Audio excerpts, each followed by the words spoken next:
নমস্কার, দেখছেন কলকাতা টিভি। আপনাদের সঙ্গে আমি অর্পিতা। শুরু করছি পলিটিক্স। একদিকে ভোট যুদ্ধ, অন্যদিকে রাজভবনের সঙ্গে নবান্নের যুদ্ধ। দুই যুদ্ধই জমে উঠেছে। তীব্র গরমের সঙ্গে পাল্লা দিচ্ছে যুদ্ধের উত্তাপ। ভোটের আবহে এই মুহূর্তে রাজ্য রাজনীতি জমজমাট। রাজ্যপাল সিভি আনন্দ বোসের এক সিদ্ধান্ত ঘিরে গতকালই তিনি রাজ্যের শিক্ষামন্ত্রী ব্রাত্য বসুকে মন্ত্রিসভা থেকে সরানোর সুপারিশ করেছেন নির্বাচন কমিশনের কাছে। আবার আজ রাজ্যপাল বিশ্ববিদ্যালয়গুলিতে দুর্নীতি, হিংসা, ক্ষমতার অপব্যবহার নিয়ে বিচার বিভাগীয় তদন্তের নির্দেশ দিয়েছেন। তার অভিযোগ, বিশ্ববিদ্যালয়গুলিকে ভোট ও রাজনীতির জন্য ব্যবহার করা হচ্ছে। রাজভবন বলছে, সুপ্রিম কোর্ট কিংবা হাইকোর্টের কোনো অবসরপ্রাপ্ত বিচারপতিকে দিয়ে সেই তদন্ত হবে। রাজ্যপাল শিক্ষামন্ত্রীকে অপসারণের যে সুপারিশ করেছেন তাকে ব্রাত্য হাস্যকর সিদ্ধান্ত বলে বর্ণনা করলেন। তিনি বলেন, আমার রাষ্ট্রপতির কাছে রাজ্যপালকে অপসারণের সুপারিশ করাটা যতটা হাস্যকর, ততটাই হাস্যকর আমাকে রাজ্যপালের সরানোর সুপারিশ করা। তাঁর দাবি, রাজ্যপালের এমন কোনো সাংবিধানিক এখতিয়ারই নেই। শিক্ষামন্ত্রীর সঙ্গে একমত সিপিএম এবং কংগ্রেস, তবে তারা বলছে সবই সেটিং। দুই পক্ষই জানে কিছু হবে না। বিজেপি বলছে, এই রাজ্যপালকেই তো মুখ্যমন্ত্রী হাতে খড়ি দিয়ে অ আ ক খ শিখিয়েছিলেন। রাজভবনের সঙ্গে নবান্নের এই বিরোধ আজকের নয়।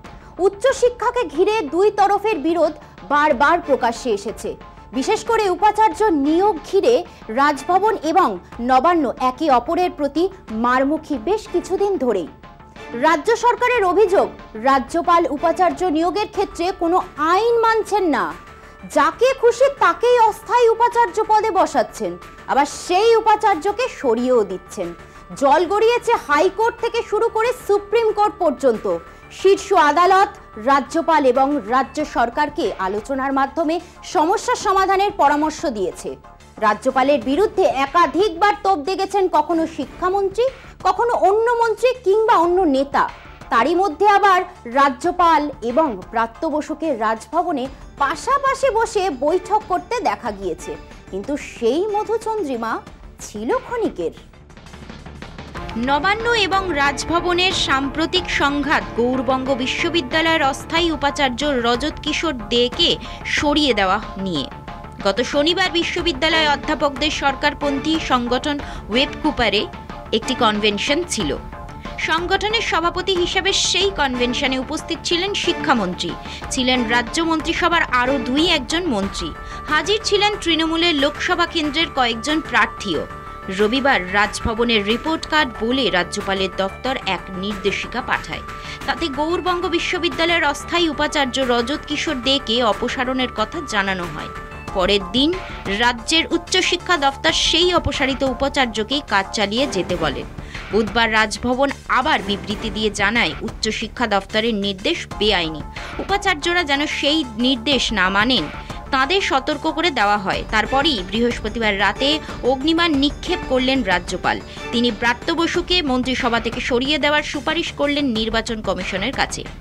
অভিযোগ, শিক্ষামন্ত্রী আদর্শ আচরণবিধি ভঙ্গ করেছেন, এমনটাই জানায় সংবাদ সংস্থা পিটিআই।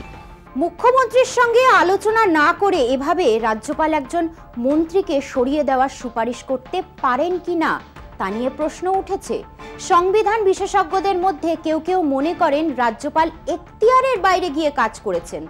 ব্রাত্যও বলেন রাজ্যপাল এখতিয়ার বহির্ভূত কাজ করেছেন, তিনি রাজনৈতিক নেতার মতো ব্যবহার করছেন।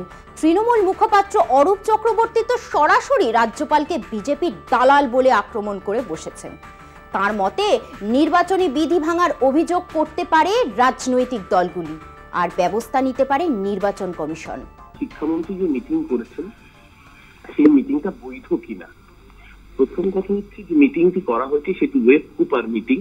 আপনারা জানেন, যে কোনো সরকারি কর্মচারী তারা সরাসরি রাজনৈতিক দল করতে না পারলেও তারা ট্রেড ইউনিয়ন বা শিক্ষক সংগঠন করতে পারেন, এটা আইনেই বলা আছে। ওয়েবকুপার যে মিটিং, সেই মিটিংটা পারমিশন ছিল কিনা সেটা ভালো বলতে পারবেন সেই কনসার্ন ইউনিভার্সিটি ভিসি, এবং যেই ভিসি কে রাজ্যপাল নিজে অ্যাপয়েন্ট করেছেন সেই ভাইস চ্যান্সেলর, তিনি নিজে লিখিতভাবে অনুমতি দিয়ে সেই মিটিংটা কল করেছিলেন। ওয়েবকুপার সম্মেলন, মিটিং হলো, এটা সম্মেলন। তার মানে মিটিংটার বৈধতা নিয়ে কোনো প্রশ্ন ওঠে না, কারণ মিটিংটা অ্যাপ্রুভাল নিয়েই করা হয়েছিল। এবার দ্বিতীয় কথা, মিটিংটা model code of conduct violate করেছে কিনা সেটা দেখবার কোনো এখতিয়ার রাজ্যপালের নেই, সেটা একমাত্র দেখতে পারে নির্বাচন কমিশন। তাও যদি কোনো রাজনৈতিক দল তারা নির্বাচন কমিশনে অভিযোগ দাখিল করে, তবেই সেক্ষেত্রে নির্বাচন কমিশন সেই বিরুদ্ধে ব্যবস্থা নিতে পারে। এখন আমি জানি না রাজ্যপাল কোন রাজনৈতিক দলের দালাল হিসেবে নিজেকে পরিচিত করতে চেয়ে অতি সক্রিয় হয়ে এই কাজ করেছেন কিনা, কারণ এর আগেও আমাদের অভিজ্ঞতা রয়েছে বিরোধী রাজ্যগুলোতে, বিজেপি বিরোধী রাজ্যগুলোতে রাজ্যপালের ভূমিকা হচ্ছে কার্যত বিজেপির অফিস বেয়ারার চাকর বাকরের কাজ করা। তো এই রাজ্যের বুকে রাজ্যপাল নিজে বিজেপির দালালে নিজেকে প্রতিপন্ন করবার জন্য এতটাই উদগ্রীব যে তিনি সম্পূর্ণ আইন বহির্ভূত ভাবে একজন মন্ত্রীকে বরখাস্তের সুপারিশ করলেন, যে সুপারিশ করবারও কোনো ইখতিয়ার রাজ্যপালের নেই, অন্তত আইন ভারতবর্ষে তাকে সেই অধিকার দেয় না। রাজভবন এবং নবান্নের এই বিরোধে তৃণমূলের তীব্র বিরোধী বলে পরিচিত কংগ্রেস অবশ্য রাজ্য সরকারের পাশে। কংগ্রেস নেতা সৌম্য আইচ রায়ও মনে করেন রাজ্যপালের কোনো এখতিয়ার নেই কোনো মন্ত্রীকে সরিয়ে দেওয়ার সুপারিশ করার, তবে তিনি রাজ্যপাল এবং রাজ্য সরকারকে বৃদ্ধে ছাড়েননি। 1000% বিরোধিতা থাকতে পারে, কিন্তু সাংবিধানিকভাবে নির্বাচিত একটা সরকারের মন্ত্রীকে কি রাজ্যপাল সরাতে পারে? এটা কি সাংবিধানিক অধিকার আছেও না? শুধু টেলিভিশনের সামনে এসে বাজার গরম করা ছাড়া আর কিছু না।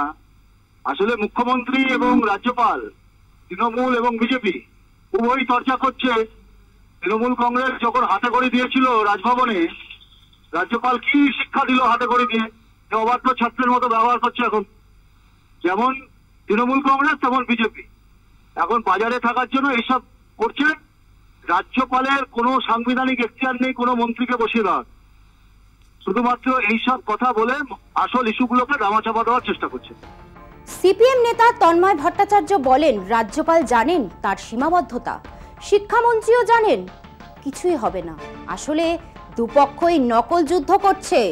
বাম, কংগ্রেস, ধর্মনিরপেক্ষ বিভিন্ন মানুষ, শক্তি, সংগঠন, তারা যত বেশি প্রাসঙ্গিক হবে তত বিজেপি তৃণমূলের এই যুক্তিহীন লড়াই রাজ্যপাল রাজ্যের মন্ত্রীদের মুখ থেকে প্রকাশিত হবে।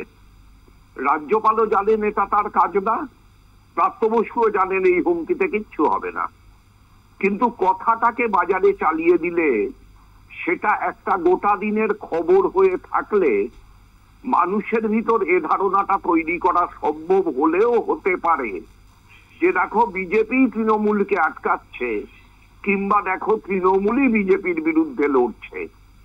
আসলে যে দুজন হাত ধরাধরি করে চলছে সেটার থেকে মানুষের নজর অন্যদিকে ঘোরানোর জন্য এই রাস্তা অমিত শাহর নির্দেশে সিভি আনন্দ বোস নিচ্ছেন, মমতা ব্যানার্জির নির্দেশে ব্রাত্য বোস নিচ্ছেন। বিজেপি নেতা দিলীপ ঘোষের মন্তব্য কখনো গলাগলি কখনো গালাগালি, এভাবেই চলবে।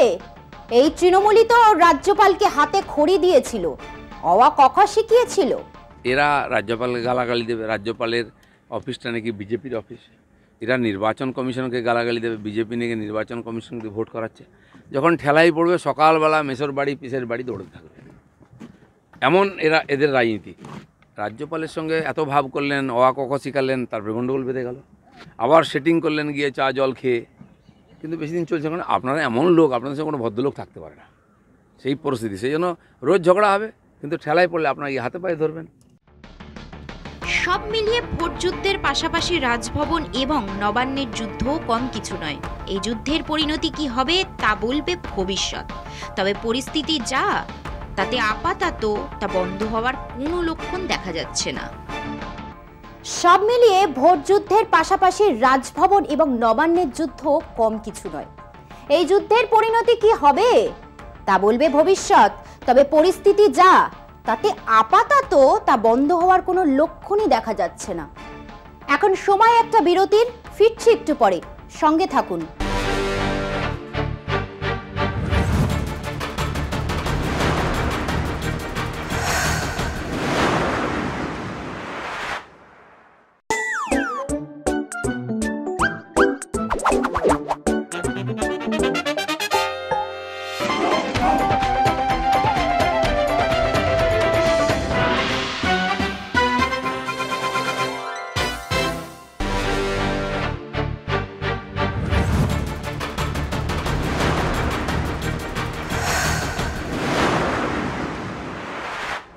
সংবিধান বাঁচানোর ডাক দিয়ে নির্বাচনী ইস্তেহার প্রকাশ করল কংগ্রেস। ইন্ডিয়ার আরেক শরিক দল সিপিএমও দেশের ধর্মনিরপেক্ষ চরিত্র বজায় রাখাকেই এই ভোটের সবথেকে বড় চ্যালেঞ্জ বলে দাবি করেছে তাদের ইস্তেহারে। রাহুল গান্ধীর ন্যায় যাত্রার সঙ্গে তাল মিলিয়ে ইস্তেহারের পোশাকি নাম রাখা হয়েছে ন্যায়পত্র। কর্মসংস্থান, জাত শুমারি থেকে সমলিঙ্গের অধিকারের মতো স্পর্শকাতর বিষয় বস্তুত একই সুর কংগ্রেস ও বামেদের। मोदी जी 10 सालों में इसके मुकाबले का एक काम भी नहीं कर सके। आप बताइए कौन सी ऐसी बड़ी फैक्ट्री जो एम्प्लॉयमेंट क्रिएट कर सकती है, जो नेहरू जी के जमाने में बने वैसे कोई एक बड़े बड़े काम उन्होंने किया है। जिस देश में एक सुई नहीं बनती थी उस देश में पंडित जवाहरलाल नेहरू, इंदिरा गांधी जी ने रैकेट बनाकर उड़ाकर दिखाया। অষ্টাদশ লোকসভা নির্বাচনের ঢাকে কাঠি পড়ে গিয়েছে, আর হাতে মাত্র 2 সপ্তাহ বাকি 7 দফার ভোট। আগামী 19শে এপ্রিল প্রথম দফার ভোট গ্রহণ, শেষ দফার ভোট 1 জুন। যদিও কিছু ব্যতিক্রম ছাড়া দেশের 2 সর্বভারতীয় যুযুধান রাজনৈতিক দল শাসক বিজেপি ও বিরোধী কংগ্রেস এখনো পর্যন্ত পূর্ণাঙ্গ প্রার্থী তালিকা প্রকাশ করতে পারেনি। কিন্তু নির্বাচনী ইস্তেহার প্রকাশে বিজেপিকে টেক্কা দিল কংগ্রেস। শুক্রবার দিল্লিতে আইসিসির দপ্তরে দলীয় ইস্তেহারের আনুষ্ঠানিক প্রকাশ সেরে ফেললেন সপার্ষদ সভাপতি মল্লিকার্জুন খার্গে। গত জানুয়ারিতে ভারত জোড়ো ন্যায় যাত্রায় রাহুল গান্ধী জানিয়ে দিয়েছিলেন তাঁর যাত্রা 5টি ন্যায়ের ওপর ভিত্তি করে শুরু হয়েছে। দলের সভাপতি না থাকলেও কংগ্রেসের রাহুল সহ গান্ধী পরিবারের গুরুত্ব এতটুকু কমেনি, সেটা বোঝা গেল। কেননা রাহুলের সেই ন্যায় যাত্রার 5 অঙ্গীকারকে স্বীকৃতি দিয়েই দলের নির্বাচনী ঘোষণাপত্র প্রকাশ করল কংগ্রেস। ইস্তেহার বা ঘোষণাপত্র ইংরেজিতে ম্যানিফেস্টো, কিন্তু এবার পি চিদাম্বরমের নেতৃত্বে রচিত সেই পুস্তিকার শিরোনাম ন্যায়পত্র। দেশের সংবিধান থেকে ধর্মনিরপেক্ষ শব্দটি বাদ দিতে চাইছে বিজেপি। সংঘ পরিবারের হিন্দু রাষ্ট্র নির্মাণের চূড়ান্ত লক্ষ্য, সংবিধানের খোল নলছে বদলে দেওয়া। তাই ধর্মনিরপেক্ষ সমাজতান্ত্রিক সার্বভৌমত্ব রাষ্ট্রের ঘোষণা সংবলিত সংবিধানের সেই পরিচ্ছদই অলঙ্কৃত হয়েছে কংগ্রেসের ন্যায়পত্রে। সেই সুর ধরেই দেশের সংবিধান স্বীকৃত বহুত্ববাদী ধারণা অক্ষুণ্ণ রাখার অঙ্গীকার করা হয়েছে কংগ্রেসের ন্যায়পত্রে। কংগ্রেসের দাবি নিছক ক্ষমতা দখলের নয়, দেশ ও সংবিধান বাঁচানো যাবে কিনা সেটা নির্ভর করবে আগামী 4 জুন ভোটের ফলাফল কি হয় তার উপর। সিপিএমের ইস্তাহারেও সংবিধানের ধর্মনিরপেক্ষ বিচারধারাকে বাঁচানোর আহ্বান। রাজনৈতিক স্তরে যদি ধর্মনিরপেক্ষতা, সংবিধান, বহুত্ববাদ গুরুত্ব পেয়ে থাকে, তাহলে সামাজিক পর্যায়ে ভয়াবহ আকার নিয়েছে বেকারত্ব, মূল্যবৃদ্ধি ও কৃষকের সংকট। কংগ্রেস ও বাম দুতরফেই তাদের ঘোষণায় নানা প্রতিশ্রুতির কথা বলেছে। দেশে 30 লক্ষ সরকারি শূন্য পদে নিয়োগ, 25 লক্ষ টাকা পর্যন্ত নগদহীন স্বাস্থ্য বীমা, মহিলাদের আর্থিক সহায়তা, জাত গণনা এবং 50% পর্যন্ত সংরক্ষণের কথা বলেছে কংগ্রেস। তবে আর্থিকভাবে পিছিয়ে পড়া উচ্চবর্ণের জন্য 10% সংরক্ষণের প্রতিশ্রুতিও রয়েছে। What each guarantee means, what each guarantee will deliver to the people. Mr. Modi's guarantees are only in order to ensure that he is guaranteed a 3rd term job. Where is the guarantee? What happened to the guarantee of 2 crore jobs? What happened to the guarantee of 15 lakhs in the account of every Indian? What happened to the guarantee of doubling farmers' income? What happened to the guarantee of raising India's GDP to 5 trillion? বাম ও কংগ্রেসের এবারের যেসব অভিন্ন বিষয় বিশেষভাবে না বললেই নয়, তা হলো সমকামী ও রূপান্তরকামীদের অধিকার প্রতিষ্ঠার অঙ্গীকার। স্কুল, কলেজ, বিশ্ববিদ্যালয় সহ সর্বত্র চাকরির ক্ষেত্রে সমলিঙ্গের সংরক্ষণ চায় কংগ্রেস বাম দুপক্ষই। সমলিঙ্গ বিয়ের আইনি স্বীকৃতিও তাদের নির্বাচনী প্রতিশ্রুতির তালিকায় ঠাঁই পেয়েছে। পাশাপাশি মোদি জামানায় চালু হওয়া আইন প্রকল্প বাতিলেও সরব কংগ্রেসের ন্যায়পত্র। এনআরসি ও নাগরিকত্ব সংশোধনী আইন খারিজ করার পাশাপাশি মোদি জমানার বিতর্কিত অগ্নিপথ প্রকল্প বাতিল করে সেনায় স্থায়ী নিয়োগ ফিরিয়ে আনার কথা দিয়েছে কংগ্রেস। কথা দিয়েছে হাত প্রতীকে ভোট দিলে হাল ফিরবে দেশের। হাত বদলেগা হালাত। এখনো শতাধিক আসনে প্রার্থীর নাম চূড়ান্ত করতে পারেনি কংগ্রেস। হালাত বদলাতে হলে হাত শিবিরের সে কাজটাও তো জরুরি। এখন সময় একটা বিরতির, ফিরছি একটু পরে, সঙ্গে থাকুন।